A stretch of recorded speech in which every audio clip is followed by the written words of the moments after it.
الصلاة خير من النوم۔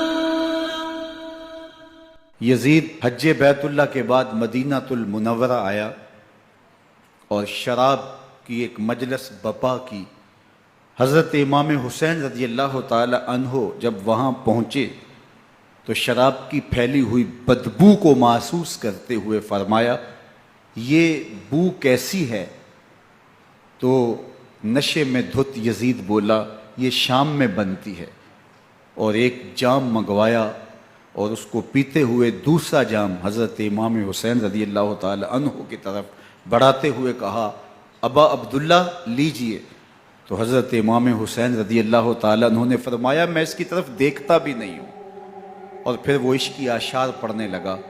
جب یزید کی شراب نوشی کا منظر امام حسین رضی اللہ تعالی عنہ اپنی آنکھوں سے دیکھ چکے تھے تو مجھے بتاؤ یزید کے ہاتھ پہ امام حسین کا پاک ہاتھ کیسے آتا؟ حضرت امام حسین رضی اللہ تعالی عنہ جس ماحول میں پلے تھے، جس ماحول میں پرورش پائی تھی، جس ماحول میں رہے تھے، وہ پاکیزہ اور تقدس مآب ماحول تھا۔ اور یزید کبھی اطراف دمشق میں، کبھی غوطہ میں، کبھی الخضرہ محل میں، اور کبھی کہاں داد عیش دیتا رہا اور لہو و لعب کے اندر مصروف رہا، اور اس کی زندگی ان چیزوں سے عبارت تھی۔ وہ محرمات کو حلال قرار دیتا، شراب نوشی اس کی ہڈیوں میں رچی ہوئی تھی، اور شریعت بیضا کا مذاق اڑایا کرتا۔ اور حسین ابن علی رضی اللہ تعالی عنہ کی دوستیاں جن لوگوں سے تھی وہ عبداللہ ابن عباس تھے، عبداللہ ابن عمر تھے، حضرت عبد الرحمن بن ابو بکر رضی اللہ تعالی عنہ تھے۔ یزید تو جوا کھیلتا رہا، یزید تو قمار بازی کرتا رہا، یزید تو شراب نوشی کرتا رہا، اور حسین ابن علی مسجد نبوی کے ممبر میں حضور کے پہلوؤں میں بیٹھتے رہے۔ اللہ اکبر! حسین کے لیے پیغمبر کے سجدوں کو طول دیا جا رہا ہے۔ حضرت سیدہ فاطمہ الزہرا رضی اللہ تعالی عنہ کے گھر کے قریب سے گزرے تو حضرت امام حسین کے رونے کی آواز آ رہی تھی، تو آقا کریم علیہ السلام نے فرمایا کہ فاطمہ حسین کو چپ کرواؤ، الا تعلمی ان بقاءہ یوزینی، تو جانتی نہیں حسین کا رونا مجھے دکھ دیتا ہے۔ حسین ابن علی کو حضور رونے نہیں دیتے تھے، ان کو دکھی نہیں ہونے دیتے تھے، کیونکہ رسول اللہ صلی اللہ علیہ وسلم جانتے تھے کہ یہ کتنے دکھ سہے گا، کتنی تکلیفوں سے گزرے گا اور کتنے مصائب سہے گا۔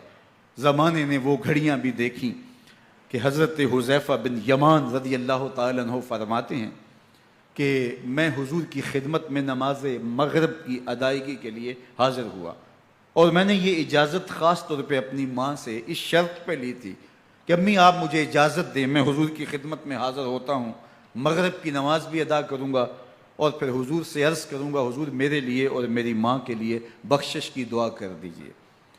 ماں نے اس شرط پہ اجازت دے دی اور میں حضور کی خدمت میں آ گیا، نماز مغرب ادا کی، سلام پھرا، لیکن حضور عبادات میں، ذکر میں، نوافل میں ایسے مشغول ہوئے کہ میں آرزو رکھنے کے باوجود بھی عرض نہ کر سکا۔ خیر نماز عشاء کا وقت ہوا، اذان پکاری گئی، حضور مصلی پہ آئے، نماز پڑھی، سلام پھرا، اور حضور اٹھے اور کاشانہ اقدس کی طرف چل دیے۔ اب میرے دل میں یہ خیال رہ کے آ رہا تھا کہ ماں کو کیا جواب دوں گا، میں تو حضور سے بخشش و مغفرت کی دعا کروا ہی نہیں سکا۔ جب حضور چل پڑے تو غیر ارادی طور پہ میں بھی حضور کے پیچھے چل پڑا، تو حضور نے رخ پھیرے بغیر فرمایا من ھذا، میرے پیچھے پیچھے کون آ رہا ہے؟ پھر خود ہی کہا حذیفہ تو نہیں؟ تو میرا دل دھڑک رہا تھا، قلت نعم، میں نے کہا جی حضور میں حذیفہ ہوں۔ فرمایا ما حاجتک غفر اللہ لک ولامک، کیا کام ہے؟ اللہ تجھے بھی بخش دے، تیری ماں کو بھی بخش دے۔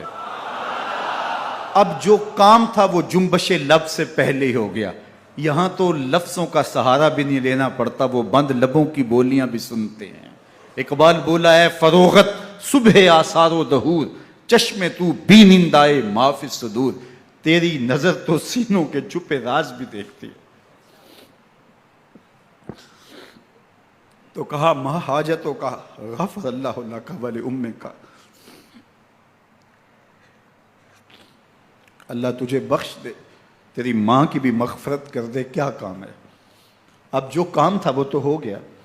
تو میرے حضور نے ارشاد فرمایا حذیفہ سنو، ابھی ابھی ایک فرشتہ آیا ہے جو اس سے قبل دھرتی پر پہلے کبھی نہیں آیا، آج پہلی مرتبہ اللہ سے اجازت لے کے 2 کام کرنے آیا ہے، ایک تو مجھے سلام کرنے آیا ہے اور دوسرا خوشخبری دینے آیا ہے کہ آپ کی بیٹی فاطمہ جنتی عورتوں کی سردار ہے اور حسن اور حسین جنتی جوانوں کے سردار۔